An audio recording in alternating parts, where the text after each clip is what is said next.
어느덧 2023년도 이제 상반기 마지막 달을 맞이하고 있습니다.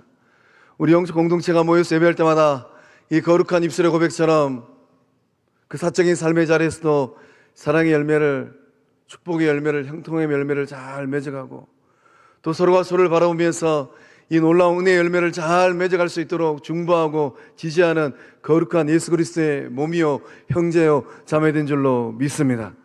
오늘 말씀의 제목이 부름받은 제자로 살라입니다. 상반기의 삶을 살아오시면서 그 삶을 어떻게 살아내셨을까요? 오늘 말씀을 들으면서 살아갈 인생길 여정 가운데 세상에 있는 수많은 사람들 가운데 그저 그런 모양으로 사는 것이 아니라 부름받은 예수님의 제자로 살아가고 살아내는 우리 모두 될 줄로 믿습니다. 우리 다시 한번 인사할 때 예수님 쏙 빼닮은 제자입니다.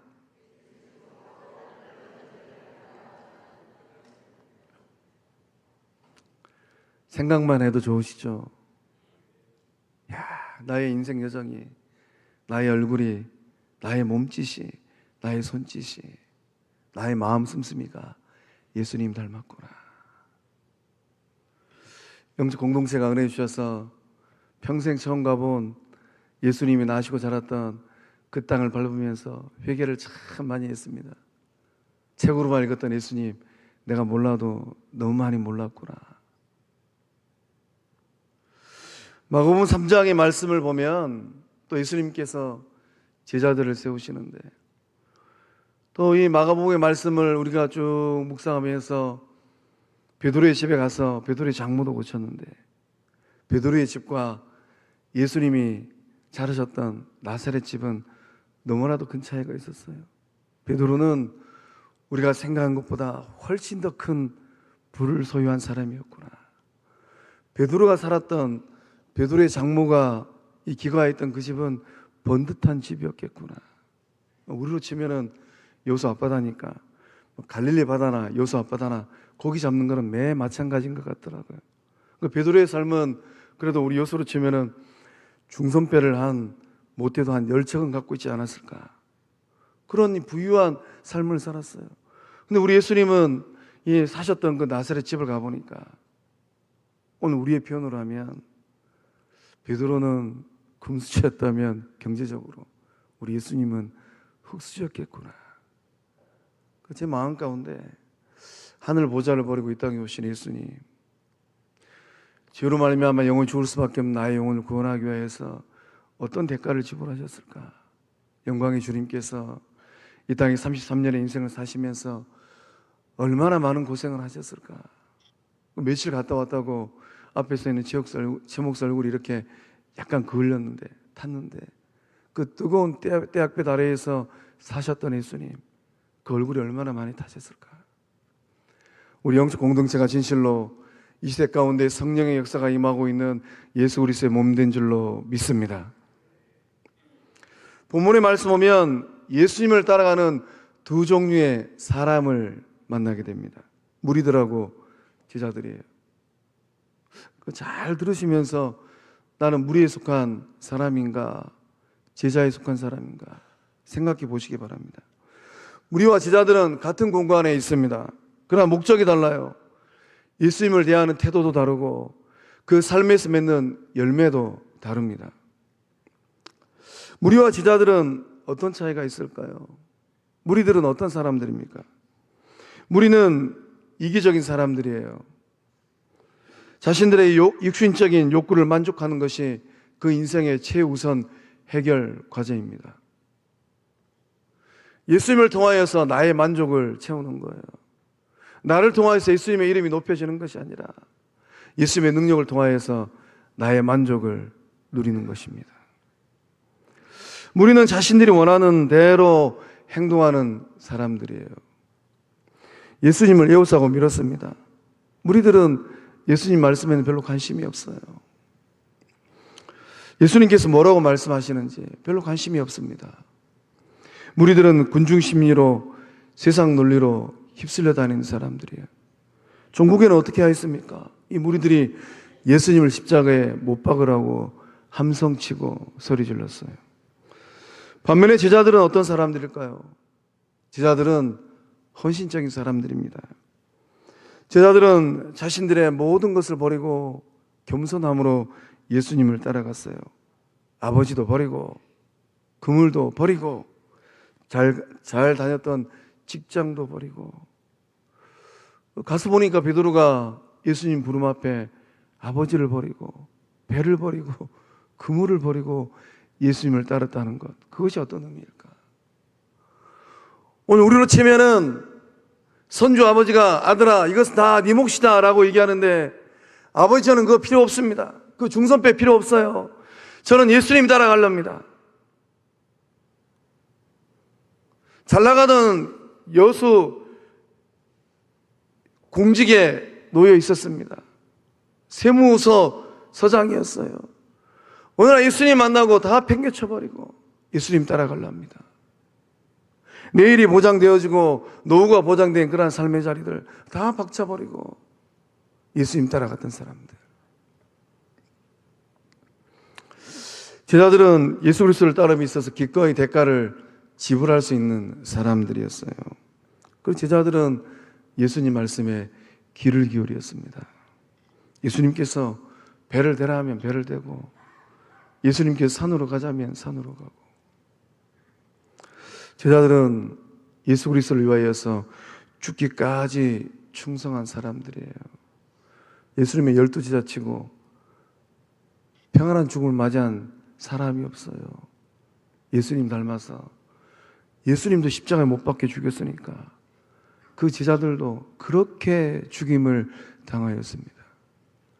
예수님을 쏙 빼 닮았다라는 말씀의 의미가 무엇일까요?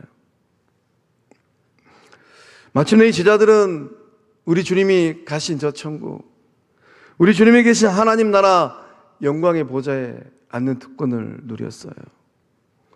예배자리에 나오신 성도님들은 스스로 생각할 때 무리에 속한 사람들이라고 생각하실까요? 아니면 누가 뭐라 그래도 나는 진실한 예수 그리스도의 제자다라고 생각하고 고백하십니까? 소망합니다. 오늘 예배자리에 나오신 성광의 모든 모습들은 이 세상을 살아갈 때 무리로 사는 것이 아니라 단 하루의 인생을 산다 할지라도 예수 그리스도의 제자로 사는 주의 사람들 다 되실 줄로 믿습니다. 그 제자의 삶을 살아냄으로 말미암아 마침내 하나님 나라의 영광의 보좌에 앉는 그 은혜와 은총이 영적 공동체 주의 백성들 그 삶의 자리에 임할 줄로 믿습니다. 예수님의 제자들은 또한 어떤 사람들이겠습니까? 예수님의 제자들은 부름받은 사람들이에요. 성경을 보면 하나님의 부르심을 받은 사람들이 등장을 합니다. 대표적으로 아브라함하고 아이 사무엘이에요. 하나님도 아브라함을 불렀어요. 아브라함아, 아브라함아, 내가 네게 지시할 땅으로 가라. 하나님도 어린 사무엘을 실로에 있는 성막에서 불렀습니다. 사무엘아, 사무엘아. 하나님은 무엇 하시려고 아브라함을 부르고 어린 사무엘을 불렀을까요? 하나님께서 아브라함을 부르신 명확한 목적은 그 가나안 땅을 언약의 땅으로, 약속의 땅으로 주기 위하여서 불렀습니다.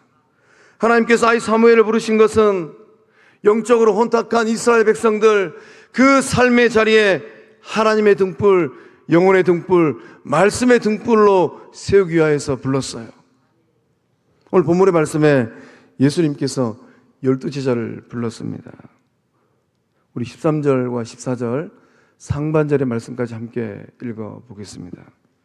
또 산에 오르사 자기가 원하는 자들을 부르시니 나아온지라. 이에 12를 세우셨으니 아멘. 예수님께서 12명을 세웠습니다. 11명도 아니고 13명도 아니고 12명을 제자로 삼으시고 세우신 이유가 있다면 무엇일까요? 성경에서 12라는 숫자는 12지파를 의미합니다. 12는 하나님의 백성을 상징하는 숫자입니다. 하나님은 야곱의 후손 이 12지파를 통하여서 놀라운 일들을 이루셨습니다.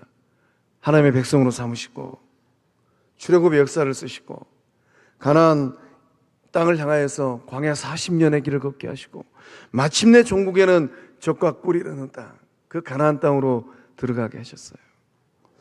예수님께서 이 12지파에 해당하는 12명을 제자로 삼으신 이유가 있다면 무엇이겠습니까? 새로운 하나님의 백성을 창조하겠다라는 거예요. 그래서 본문의 말씀에 예수님께서 세우셨으니 라고 기록되어 있습니다. 세우다. 이 말씀의 의미는 창조하다라는 뜻이에요. 예수님께서 12명으로 구성된 제자 공동체를 조직하셨습니다. 단순히 조직을 만드는 것 이상의 영적인 의미가 있어요. 어떤 의미입니까? 우리 주님께서 새로운 창조의 역사, 새 창조의 역사를 이루셨다라는 겁니다. 산 위에서 어떤 일들이 지금 일어나고 있는 것입니까? 하나의 새로운 역사적인 실체가 탄생하고 있습니다. 예수님께서 새로운 영적 실체를 담당할 12명에 해당하는 영적 족장들을 세우고 있는 거예요. 야곱의 후손들은 핏줄로 구성된 하나님의 백성, 구약의 백성들이었습니다. 그러나 우리 주님께서 세우고 있는 이 새 창조의 역사는 아브라함의 핏줄로 구성된 백성들이 아니에요. 예수님께서 지금 만들고 있는 새 창조의 역사는 새 언약의 백성들로 구성된 창조의 역사입니다. 그 새 창조 역사가 우리 가운데 영적 공동체에 흐르고 있는 줄로 믿습니다. 십자가 언약으로 한 형제가 되었고 한 자매가 되었어요. 우리 성도님들 안에 그러한 믿음의 고백이 있을까요? 나는 예수 그리스도의 십자가의 보혈로 말미암아 영적 공동체 성광교회를 통하여서 우리 주님께서 이루어내신 거룩한 새 창조의 역사 가운데 한 믿음의 영적 식구가 되었다. 그러한 믿음의 고백이 있을까요? 우리 이 시간 좌우를 둘러보면서 딱 보시고 나보다 연배가 많겠다 싶으면 동성이면 형님, 동성이면 언니, 아우 이렇게 한번 인사를 한번 해보겠습니다. 자, 좌우로 한번 둘러보세요. 시작.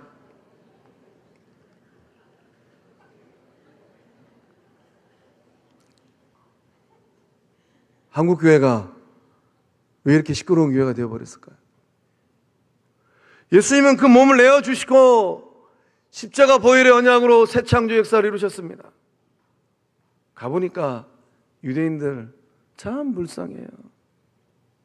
참 그 긴장 속에서 그 샬롬의 은혜를 받지도 못하고 누리지도 못하고 예수님께서 부활 승천하셔서 보좌 우편에 계신 우리 주님께서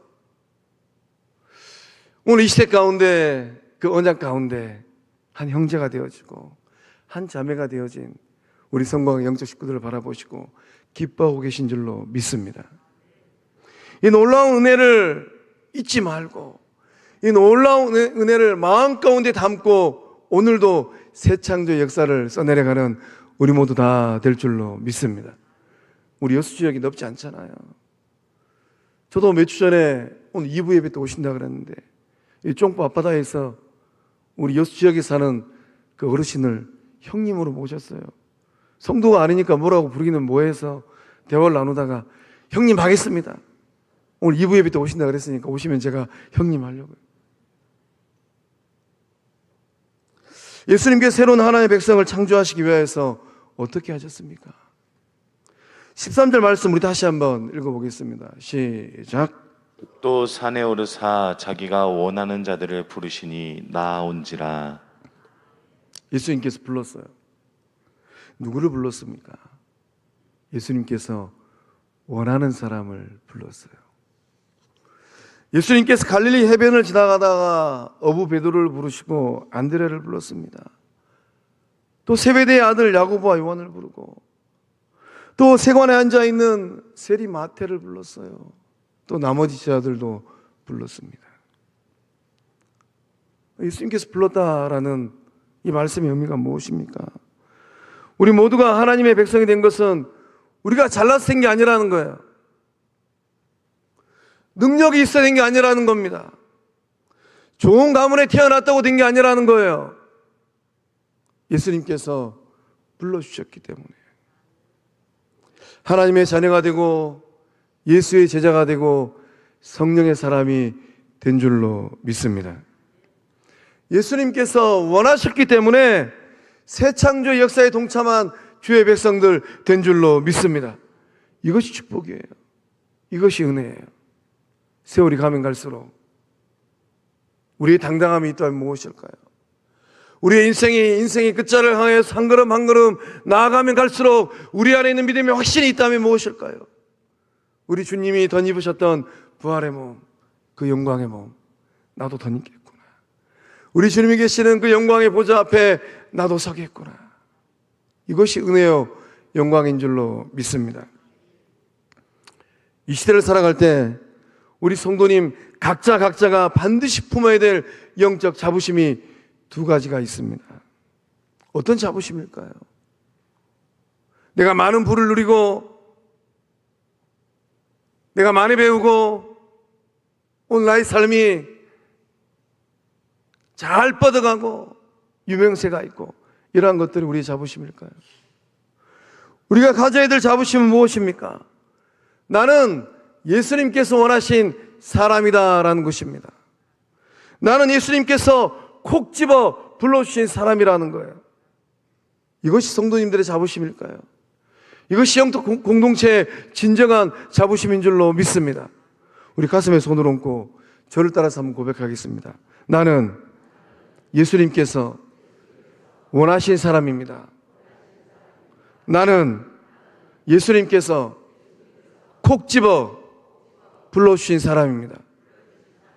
이것이 저의 자부심, 영적 공동체 성도님들의 자부심인 줄로 믿습니다. 오늘 예배를 드리고 누군가가 우리에게 물을 수도 있어요. 우리의 가정에서 우리의 자녀들이, 우리의 이웃들이 우리에게 물을 수가 있습니다. 이복에 참 경제활동 하기 어려운데 자네는 무엇이 좋아서 그렇게 얼굴에 웃음이 가득한가? 그때 어떤 고백을 해야 되겠습니까? 내 안에는 세상이 줄 수 없는 영적 자부심이 있기 때문이라네. 나는 예수님께서 원하신 사람이고 나는 예수님께서 콕 찍어 불러준 사람이라네. 이것이 입술의 고백이고 믿음의 고백이고 영적 공동체의 삶 믿음의 고백 될 줄로 믿습니다. 갈릴리는 역사적으로 거시기 땅이라고 합니다. 이번에 가이드해 주신 선교사님을 통하여서 새로운 사실을 알았어요. 갈릴리 이 바다가 있는 그 땅이 거시기들의 땅이었구나. 이게 어떤 의미인가? 이 갈릴리는 지정학적으로 전쟁터였다고 합니다. 고대 왕국들이 이 유다를 차지하기 위하여서 예루살렘 성을 차지하기 위하여서 전쟁하러 올 때 이 거쳐가는 곳이 갈릴리라는 거예요. 전쟁이 일어나면 갈릴리에 살고 있는 많은 남성들이 도륙을 당하고 죽임을 당한다고 합니다. 전쟁이 끝나고 나면 이 하루 이틀의 전쟁이 아니에요. 고대 전쟁이 1, 2년의 전쟁이 아닙니다. 전쟁이 끝나고 나면 갈릴리 일대는 아비가 누군지, 아버지가 누군지 모르는 자녀들이, 아이들이 태어난다고 해요. 이런 땅에서 나고 자란 갈릴리 거시기 출신의 제자들, 그들이 예수님을 만났어요.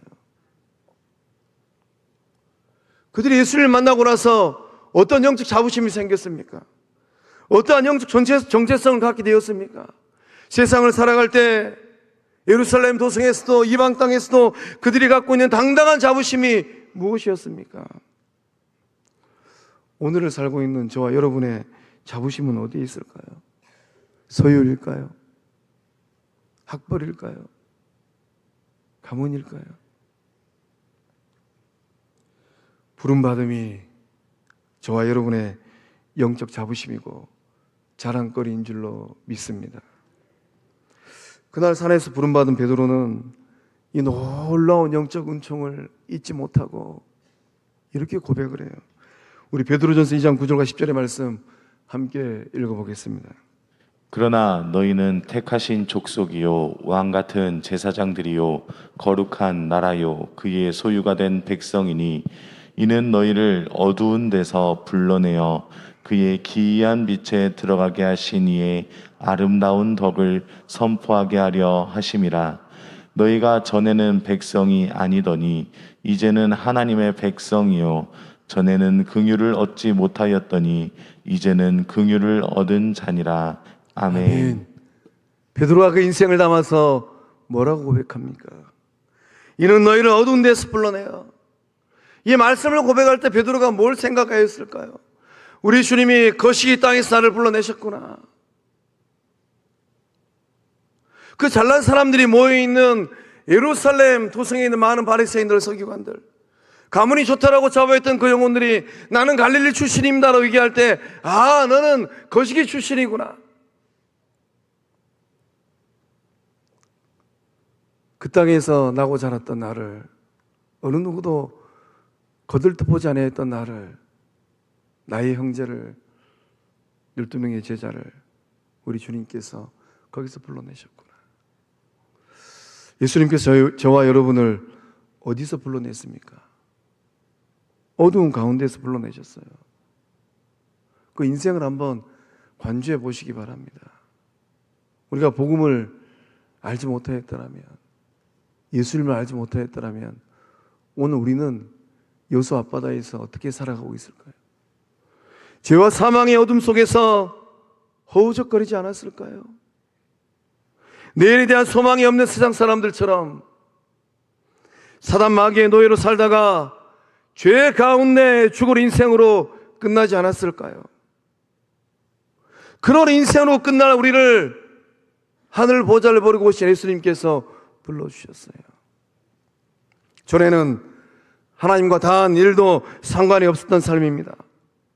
그러나 이제는 하나님의 백성이 되고 천국을 소망하는 구원받은 주의 백성이 되었어요.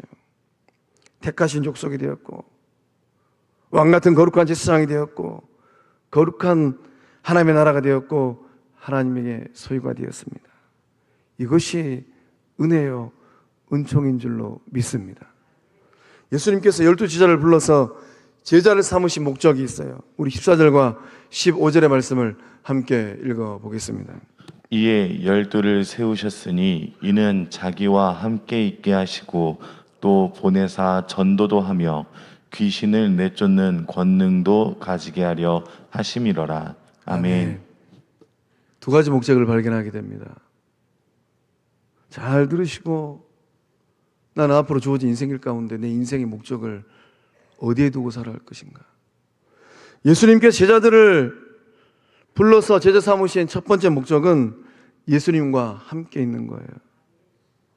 세상과 함께 있는 것이 아니라, 세상에 잘 나가는 사람들과 함께 있는 것이 아니라, 내 삶에 유익을 주는 세상의 향락과 함께 있는 것이 아니라 예수님과 함께 있는 것입니다. 제자는 누구와 함께 있는 사람입니까? 예수님과 함께 있는 사람이에요. 함께 있다는 것은 단순히 같이 있다라는 의미가 아닙니다. 함께 있지만 동상이몽이면 아무런 역사도 일어나지 않아요. 가정생활도 마찬가지잖아요.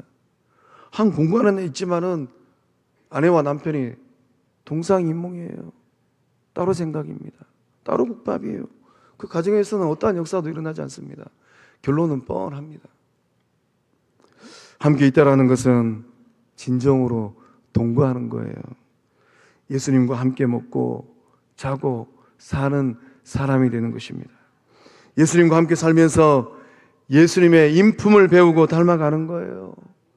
예수님의 삶의 방식을 닮아가는 겁니다. 인생의 문제를 대처하는 예수님의 능력을 공유하는 거예요. 마음이 불편하고 힘들 때 예수님은 어떻게 하셨더라? 시험이 오고 유혹이 올 때 예수님은 어떻게 하셨더라? 하나님의 나라에 대한 말씀을 배우고 그 말씀을 실천하는 겁니다. 제자됨의 일차적인 목적은 예수님과 더불어 먹고 마시는 영적 동거함에 있는 줄로 믿습니다. 예수를 만났던 이 사도 요한이 요한계시록 3장 20절의 말씀을 통하여서 이 놀라운 영적 동거함에 대해서 이렇게 고백을 해요. 우리 함께 읽어보겠습니다. 볼지어다 내가 문 밖에 서서 두드리노니 누구든지 내 음성을 듣고 문을 열면 내가 그에게로 들어가 그와 더불어 먹고 그는 나와 더불어 먹으리라. 아멘. 예수님과 더불어 먹고 계실까요? 함부로 아멘 하시네. 나머지 분들은 그러면 예수님 따로 내 인생 따로입니까? 예수님과 더불어 먹고 계실까요? 감사합니다. 아멘 안 하셨으면 아멘 하실 때까지 설교를 하려고 그랬어요. 예수님과 더불어 먹고 마시는 역사가 일어나면 우리들의 삶에, 성도님들의 삶에 어떤 변화가 일어날까요? 예수님과 더불어 먹고 마시고 살아갈 때, 예수님과 영적 동감을 이루어낼 때 어떤 역사가 일어나는가? 열매가 풍성하게 맺혀지는 역사가 일어나는 거예요. 그 사랑의 사람 사도 요한이 예수님 만나고 나서 그 놀라운 영적 동감을 깨닫고 나서 요한복음 15장 4절 말씀에 주의 말씀을 이렇게 고백을 합니다. 함께 읽어보겠습니다. 나는 포도나무요 너희는 가지라. 그가 내 안에 내가 그 안에 거하면 사람이 열매를 많이 맺나니 나를 떠나서는 너희가 아무것도 할 수 없음이라. 아멘. 열매를 많이 맺나니. 이번에 성지순례를 하면서 적과 꿀이 흐르는 땅, 이 종려나무, 대추야자, 그 의미를 새롭게 깨달았어요. 가나안 땅을 정탐하였던 주의 사람들이, 장정들이 송이를 어깨에 메고 왔는데 그 송이가 어떤 송이인가? 성경사님께 여쭤보니까 대추야자 송이였다고 합니다. 한 송이에 30kg 나간다고 해요. 열매가 얼마나 풍성한지. 대추야자 1kg에 식거람이 25만 원. 대추야자 한 그루가 맺는 시가는 750만 원. 와우! 우리 영적 공동체 종려나무가 자란다면 놀라운 일들이 나겠구나. 2023년도 상반기가 지나가고 있습니다. 예수님과 동거를 어떻게 하고 계실까요? 진실로 예수님과 더불어 먹고 사셨을까요? 믿음의 열매, 사랑의 열매, 소망의 열매, 생명의 열매를 예수님과 더불어 먹고 마실 때 풍성하게 맺어가는 우리 모두 다 될 줄로 믿습니다. 예수님께 12제자를 불렀어요. 무엇 하시려고 우리 제자 12제자를 부르시고 세웠겠습니까? 두 번째 목적은 세상으로 제자를 보내는 것입니다. 파송하는 거예요. 예수님과 더불어서 영원토록 거기에 머물러 있는 것이 아니라 우리 주님께서 제자들을 보내기 위해서 불렀습니다. 세상 속으로 보내받은 제자들의 사명이 있습니다. 어떤 사명입니까? 전도하는 것하고 귀신의 권세, 사단의 권세, 마귀의 권세를 무너뜨리는 거예요. 세상 속에서 예수의 제자로 산다라는 것, 그것은 어떻게 살아가는 것이겠습니까? 대충 적당하게 사는 것이 아니에요. 이래도 그만, 저래도 그만이 아닙니다. 분명한 목적이 있어요. 그 목적이 무엇입니까? 말씀 따라 영혼을 건져내는 전도자의 사명으로 살아내는 것인 줄로 믿습니다. 예수님께서 전하신 하나님 나라의 복음을 세상 속에서도 선포하는 거예요. 때가 찼고 하나님 나라가 가까이 왔으니 회개하고 복음을 믿어라. 세상 속에 들어가서 진리의 빛을 비춰야 됩니다. 죽어가는 영혼들에게 생명의 말씀을 증거하고 전해야 돼요. 누가 이 거룩한 사명을 감당할까요? 세월호 참사는 우리 시대의 아픔이요, 고통이요, 슬픔입니다. 수학여행을 가던 안산 단원고 학생들, 그 배 안에 300여 명이 넘는 어린 자녀들이 세월호 참사로 세상을 떠났습니다. 세월호 참사를 되뇌일 때마다 그날 선장의 말 한마디만 있었더라면 그 배에 타고 있었던 300여 명에 해당하는 생태 같은 자녀들이 세상을 떠났을까? 학생 여러분, 이 배는 침몰합니다. 신속하게 이 배를 빠져나가시길 바랍니다. 이 말 한마디만 있었더라면 그 자녀들이 세상을 떠났을까? 오늘 이 시대를 살아가는 영혼들의 삶은 어떠할까요? 죄와 사망의 바다에 빠져서 허우적거리고 있지 않을까요? 여러분의 자녀들, 여러분의 형제들, 여러분의 지인들은 어떻게 살고 있을까요? 그저 그렇게 살다가 죄와 사망의 바다에 빠져서 생명의 주인 되신 하나님께서 부르시는 그날 지옥 불못으로 떨어지지 않을까요? 그들을 향하여서 우리는 뭐라고 외쳐야 될까요?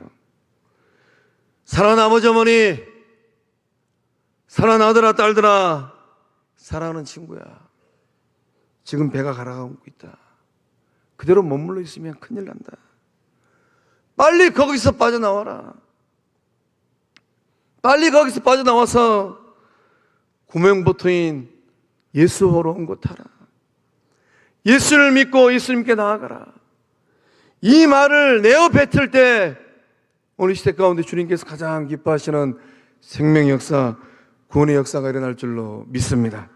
이것이 바로 보냄을 받은 오늘 살고 있는 저와 여러분이 반드시 내뱉어야 될 생명의 말씀인 줄로 믿습니다. 예수님께서 갈릴리 골목골목 다니셨어요. 베드로의 집으로, 회당으로, 세관으로 다니셨습니다. 어떤 마음으로 다니셨겠습니까?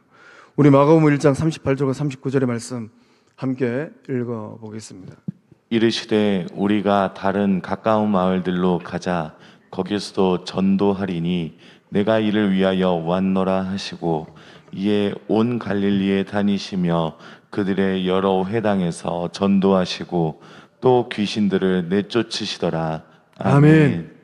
예수님께서 떼약볕 아래 먼지 나는 갈릴리 골목 누비셨습니다. 못하러 누비셨을까요? 못하러 다니셨을까요? 한 영혼 더 건지기 위하여, 전도하기 위하여 다니신 줄로 믿습니다. 우리 안에 예수님이 가셨던 구령의 열정이 있을까요? 여수시를 골목 다니면서 생명의 복음을 증가할 때 주님께서 기뻐하시는 한 영혼 더 건져내는 우리 모두 다 될 줄로 믿습니다. 세상 속으로 보냄받은 제자들의 두 번째 사명은 귀신의 권세를 무너뜨리는 것입니다. 예수님께서 제자들을 그냥 보내지 않았습니다. 권능을 줘서 보냈어요. 예수 이름의 권세와 예수 이름의 능력을 주셨습니다. 이 이름의 권세와 이 이름의 능력은 무엇입니까? 귀신을 쫓아내는 예수의 이름을 사용할 수 있는 권리를 주셨다라는 거예요. 예수 이름을 명할 때 하나님께서 귀신을 내쫓아 주신다라는 뜻입니다. 오늘도 동일합니다. 우리가 예수 이름을 명할 때 더러운 사단 마귀는 떠나갈 줄로 믿습니다.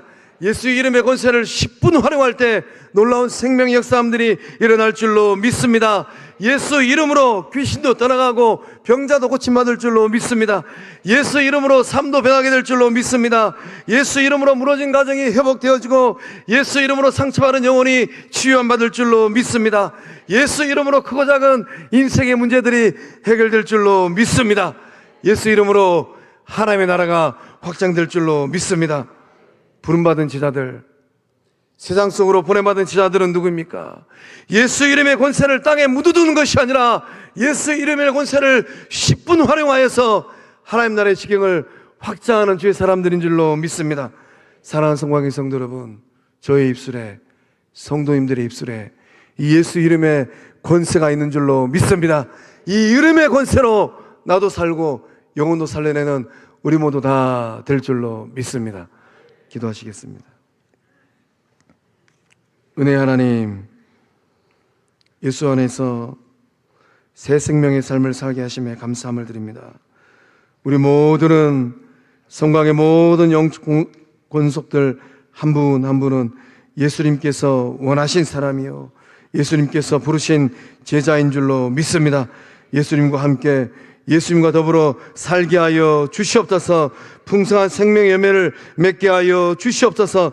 전도자의 삶을 살게 하여 주시고 예수 이름의 권세로 날마다 승리하는 주의 백성들, 예수의 제자들 되게 하여 주시옵소서. 역사하심을 믿사옵고 보좌 우편에 계신 예수의 이름으로 기도하옵나이다. 아멘. 다 함께 일어나셔서 우리 결단송 찬양하고 축도함으로 예배를 마치겠습니다.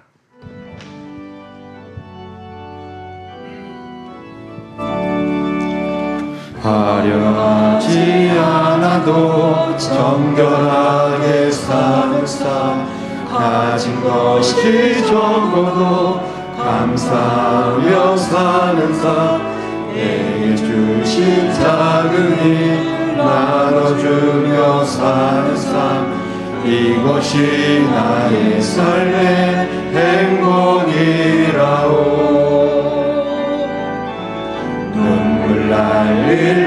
참지만 기도할 수 있는 것 억울한 일 많으나 주를 위해 참는 것 비록 짧은 작은 삶 주 뜻대로 사는 것 이것이 나의 삶의 행복이라오. 손 들고 이것이 행복, 이것이 행복이라오. 세상은 알 수 없는 하나님 선물 이것이 행복이라오. 하나님의 자녀로 살아가는 것 이것이 행복이라오. 이것이 행복, 이것이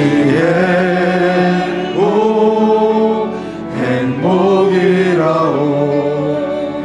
세상은 알 수 없는 하나님 선물 이것이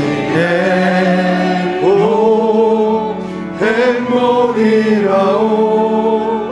하나님의 자녀로 살아가는 것 이것이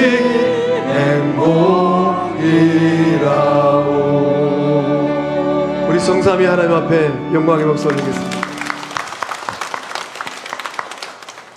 이제는 2000년 전 이 땅 가운데 오셔서 그 몸을 십자가에 내어주시고 사망의 권세를 깨뜨리고 부활하시고 보좌 우편에 서신 우리 주 예수 그리스도의 은혜와 아들 내어주면서까지 성광영 공동체를 영적 권속들을 사랑하신 성부 하나님의 그 큰 사랑과 오늘도 우리 가운데 역사하여 주셔서 예수님을 닮게 하시고 예수님을 따라가는 제자의 삶을 살아낼 수 있도록 힘주시고 능력 주시는 성령 하나님의 교통하심의 그 큰 역사하심이 부름받은 제자의 삶을 살아내리라 굳게 결단하는 성곽의 모든 모습들의 삶과 가정과 일터 이후에 객지에 나가 있는 자녀들의 삶, 또 군 복무 중인 자녀들, 해외 유학 중인 자녀들, 병상에 있는 환우들, 사랑 아버지를 떠나버리고 슬픔 가운데 있는 유족들, 우리 영적 공동체 이후에 이제로부터 영원토록 함께 하시기를 축원하옵나이다.